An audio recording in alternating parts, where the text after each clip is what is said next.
मग digital gold आणि gold E-T-F याच्यामध्ये काही वेगळेपण आहे, डिफरंट आहे का एकच आहे? दोन्ही पण एकच आहे असंच म्हणेल मी. हं, कारण तुम्ही मला एक सांगा, त्या हं. ठिकाणी ई-टी-एफमध्ये घेता म्हणजे काय करता तुम्ही? ते एक युनिट खरेदी करता ना हो. तुम्ही, बरोबर आहे. हां. आता या ठिकाणी काय होतं, की ही सुद्धा आणणारी कंपनी कुठली आहे? तर इथलीच. कुठलीतरी बँक आहे. हो. कुठलीतरी बँक आहे. हं, बरोबर आहेत ना? हं. आणि त्यांना ई-टी-एफमध्ये इन्व्हेस्टमेंट करण्यासाठी आर-बी-आयनं किंवा सेबीने परमिशन दिलेली आहे. अच्छा. बरोबर आहे. हं, हं, हं. पण तो एक फंड मॅनेजमेंट म्हणून आलेला आहे. ओके. तर गोल्डला त्यांनी असेट क्लासमध्ये आणलेलं आहे. हं, हं, पण तुम्ही मार्केटमध्ये अजूनही कंपन्या बघता, हं, की कुठलेही ज्वेलर तुम्ही जर हं. बघितलं असेल, की त्या 11 महिने तुम्ही पैसे भरा आणि 12व्या महिन्यामध्ये सोनं घेऊन जावा. हो, 12व्या महिन्याचं ते टाकतात आणि सोनं घेऊन जावा. हो, हे पण एक प्रकारचं ई नाही वाटत का हो. तुम्हाला? खरं आहे. ई-टी-एफच आहे त्या एक हं, प्रकारचं. हं. तर हेच तर आम्ही सांगतोय तुम्हाला, की बऱ्याचशा अच्छा. कंपन्या आहेत. हं, गोल्ड ई-टी-एफ, हं, गोल्ड बीज हं, हे सुद्धा मार्केटमध्ये आहेत. हं, सिमिलर आहे. मी तुम्हाला ते सांगितलं ना, लोकं ₹50, ₹100, ₹500, ₹2000 चे सुद्धा सोनं घेऊ शकतात आता. हं.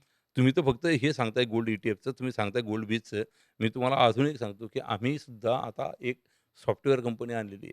हं. जिच्या माध्यमातून आम्ही ज्वेलर्ससाठी फार चांगली प्रॉडक्ट घेऊन आलोय, की ज्वेलर त्याच्या कस्टमरसाठीचं जे ॲप आहे ना, ते आम्ही बनवून देतोय आता. अच्छा. आणि त्यामध्ये कस्टमर काय करेल, की 50, 100, ₹200 कस्टमर तुम्ही जर ज्वेलर आहात, फराळ हं, ज्वेलर आहे हं. आणि तर त्या काय करतील त्यांचं स्वतःचं ॲप आमच्याकडनं बनवून घेतील अच्छा. आणि कस्टमरला देतील. कस्टमर तुमच्या यू-पी-आय थ्रू तुम्हाला इमिडिएटली पेमेंट करेल आणि ₹500 चं सोनं त्याच्या ॲपमध्ये असेल.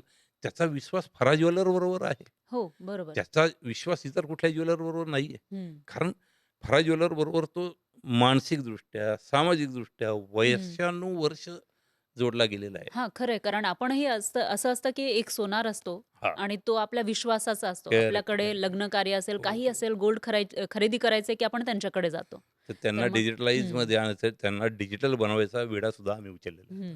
आता. याच्यामध्ये आता एक आणखी एक प्रश्न की जसं तुम्ही सांगितलं ई-टी-एफ असेल त्याच्यामध्ये बरेचसे लोक इन्व्हेस्टमेंट करतायत. मग डिजिटल गोल्डसुद्धा बाय करतायत. पण जसं आता गोल्ड 10 वर्षांपूर्वी काही हजारांमध्ये होतं. हो, आता ते लाखांमध्ये गेलेलं आहे. हो. तर तसं ही जी डिजिटल गोल्डची किंमत किंवा ई-टी-एफची किंमत तशीच वाढत जाते त्याच प्रमाणामध्ये? गोल्डचीच किंमत तिथे आहे. अच्छा. वेगळं काहीच नाहीये. हां.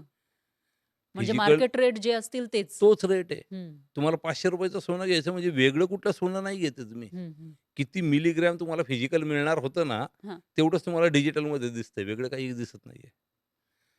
म्हणजे जर तुम्हाला ₹500 मध्ये 0.01 मिलीग्रॅम मिळणार होतं, हं, तर तेवढंच तुमच्या मोबाईलमध्ये त्यांच्या अकाउंटमध्ये तुम्हाला दिसेल, हं, की येस मी डिजिटल गोल्ड खरेदी केलेलं आहे 0.01 मिलीग्रॅम. हं, हं. फक्त ते होल्ड कुणाकडे आहे? तर फरार ज्वेलरकडे आहे. अच्छा. आणि ज्या दिवशी मला घ्यायचंय, मी तुमच्याच शॉपमध्ये येणार. हं, मला ही वस्तू दाखवा, ती वस्तू दाखवा हं, आणि मला जी वस्तू घ्यायची, हं. ती ह्या ज्वेलच्या बदल्यात मी घेणार.